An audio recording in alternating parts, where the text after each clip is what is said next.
UCC जो सरकार लाई है, विडंबना तो ये है कि हमने कहा हमें पेट दर्द है और सरकार कह रही है कि नहीं आपको सिर दर्द है, आप सिर दर्द की गोली खाओ। तो प्रॉब्लम यही हो रही है कि हमने मांगा मूल निवास, भू कानून, और ये ज़बरदस्ती हमारे यहाँ यूसीसी। आपने किसी को यूसीसी के लिए सड़कों पर लड़ते हुए भी नहीं देखा होगा। और मेन चीज़ ये है कि यूसीसी में सारे प्रावधान जो हैं लगभग वो सब वो हैं जो भारतीय जो न्याय व्यवस्था है उसके अंतर्गत किसी न किसी धारा में, कानून की धारा में वो निहित हैं। उसमें केवल 2 कानून इन्होंने जोड़े जिससे इनका अपना जो अपना एजेंडा है, जो लोगों को जाति में, धर्म में लड़ाने का, वो किसी न किसी तरह लोगों के बीच चलता रहे।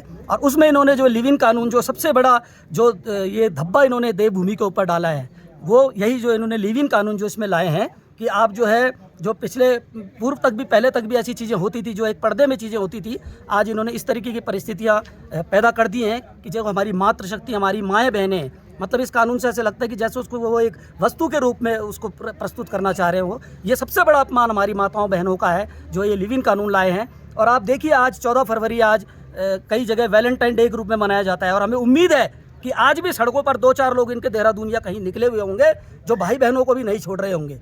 और आज हम उनसे पूछना चाहते हैं कि तुम इस कानून पर, जब ये सरकार ने अब रजिस्ट्रेशन दे दिया है और कोई लड़का और लड़की अपना रजिस्ट्रेशन उनके मुंह पर यूँ थोप देंगे कि ये देखो हमारे पास रजिस्ट्रेशन है, तो ये किस मुंह से उन्हें कहेंगे? आज कहाँ है वो संगठन? आज क्यों नहीं वो सड़कों पर आकर बोल रहे हैं कि हमारी देवभूमि का अपमान हो रहा है, हमारा संस्कार, हमारी संस्कृति कलंकित हो रही है? आपकी मांगों पर कुछ वार्ता, सहमति नहीं बनती है तो आगे इस लड़ाई को और कहाँ तक? बिल्कुल, ये लड़ाई जारी रहेगी और इसमें ये 2 प्रावधान ही इन्होंने रखे हैं अपने एजेंडे के लिए, और इस लड़ाई को तो जारी रखेंगे। इसमें एक निवासी का भी एक प्रावधान उन्होंने रखा गया है, जो 1 साल में यहाँ आएगा वो यहाँ का निवासी हो जाएगा।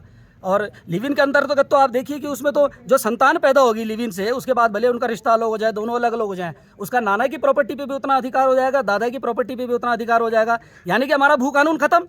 कोई बिहार का आदमी आके यदि यहाँ की किसी पहाड़ की लड़की से 15 दिन लिव इन में रहता है, 16वें दिन उससे अलग हो जाता है, उससे अगर कोई संतान पैदा होती है तो उसको नाना के, मतलब उसके पहाड़ में कहीं उसको ज़मीन मिल जाएगी और वो बिहार के आदमी को ज़मीन मिल जाएगी, तो भू कानून भी खत्म।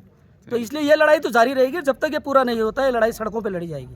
Thank you. वापस लो, यूसीसी वापस लो, वापस लो, वापस लो।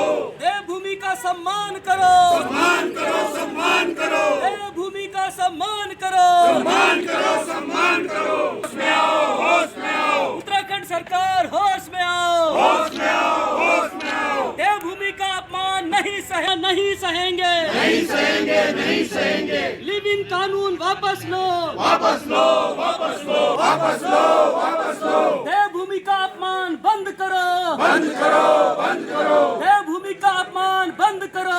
नहीं सहेंगे, नहीं सहेंगे, नहीं सहेंगे। देवभूमि का अपमान नहीं सहेंगे, नहीं सहेंगे, नहीं सहेंगे। उत्तराखंडी हल्ला बोल, भ्रष्ट सरकार पर हल्ला बोल, हल्ला बोल, हल्ला बोल। भ्रष्ट सरकार पर हल्ला बोल, हल्ला बोल, हल्ला बोल। हमारे संस्कारों के साथ छेड़खानी, देवभूमि की संस्कृति का अपमान नहीं सहेंगे, नहीं सहेंगे, नहीं सहेंगे।